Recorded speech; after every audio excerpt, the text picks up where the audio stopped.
Cease fire. कल शाम पूरे देश में, भारत और पाकिस्तान दोनों में यह ऐलान हो गया कि सीज फायर हो गया, यानी कि दोनों देश में अभी के लिए सुलह हो गई है। अब दोनों ही ओर से फायरिंग नहीं होंगे। इस बात को और बल तब मिला जब अमेरिका के राष्ट्रपति ट्रंप ने ट्वीट करके बताया कि उसने मध्यस्थता की है दोनों के बीच में, यानी कि मीडिएटर का काम किया है दोनों देशों के बीच में, और दोनों को समझाया है। और फिर बाद में यह भी टूट गया कि रूस और यूक्रेन को इससे सीख लेनी चाहिए, अमन और शांति वगैरह वगैरह, दिस एंड दैट, इस तरीके की बातें पूरे देश भर में फैल गई। सभी लोग, कुछ लोग इसको बढ़िया भी बोल रहे थे, कुछ खराब भी बोल रहे थे। हालांकि ज्यादा संख्या जो थी वो इसे बढ़िया नहीं मान रही थी, क्योंकि पाकिस्तान जो है अपनी हरकतों से बाज आज तक ना आया है ना आगे आएगा। करीब 2 घंटे तक ये सारी बातें सोशल मीडिया पर फैली कि सीज फायर हो गया है, कॉम्प्रोमाइज हो गया है अभी के लिए, अब युद्ध नहीं होगा, जंग नहीं होगी। लेकिन उसके ठीक 2-2.5 घंटे के बाद ही पाकिस्तान ने अपनी नापाक हरकतें फिर से शुरू कर दी और जम्मू कश्मीर, पंजाब से तरह तरह की न्यूज आने लगी कि धमाके हुए हैं, ड्रोन्स देखे जा रहे हैं। फिर और तो और प्रधानमंत्री को भी लोग अपशब्द कहने लगे, उल्टी सीधी बात कहने लगे कि इंदिरा गांधी थी तो आयरन लेडी थी, उसने ऐसा कर दिया वैसा कर दिया, बांग्लादेश अलग बना दिया,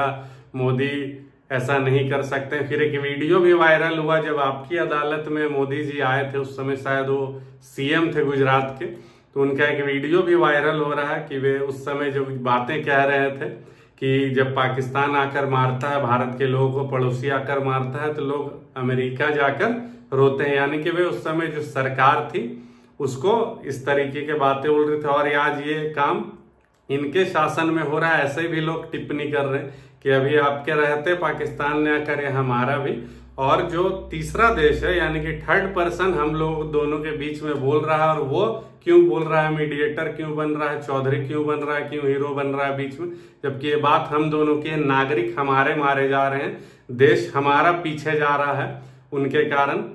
और वो लोग हमेशा डिस्टर्ब करते रहते हैं कश्मीर को और यहाँ के लोगों को, और हिंदुओं को इस बार तो धर्म पूछ कर मारा गया, यानी कि अब तक की ये सबसे विभत्स आतंकी घटनाओं में से एक हो गई है कि लोगों को उनका धर्म पूछ कर मारा। जो लोग कहते थे आज तक कि आतंक का कोई धर्म नहीं होता, बिल्कुल धर्म नहीं होता, उनका मजहब होता है, वे लोग मजहब देखकर छोड़ दे रहे थे और धर्म देखकर गोली मार दे रहे थे। तो इस तरह की तमाम चीजें अभी चल ही रही थी कि फिर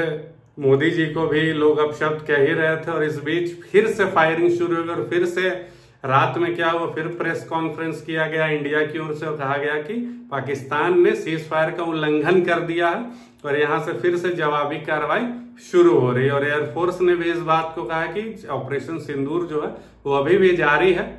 वो रुका नहीं है। और कई तरह की घटनाएं भी सामने आई कि कश्मीर, जम्मू में सिविलियंस को भी निशाना बनाया जा रहा है और सेना को भी निशाना बनाया जा रहा है। हालांकि भारतीय आर्मी पूरे जोर शोर से उसका जवाब भी दे रही है, और अंततः पाकिस्तान को इस बार भी मुंह की खानी पड़ेगी, चाहे वो सीज फायर का उल्लंघन करे, कितनी भी नौटंकी कर ले, पूरे दुनिया से भीख मांग कर चंदा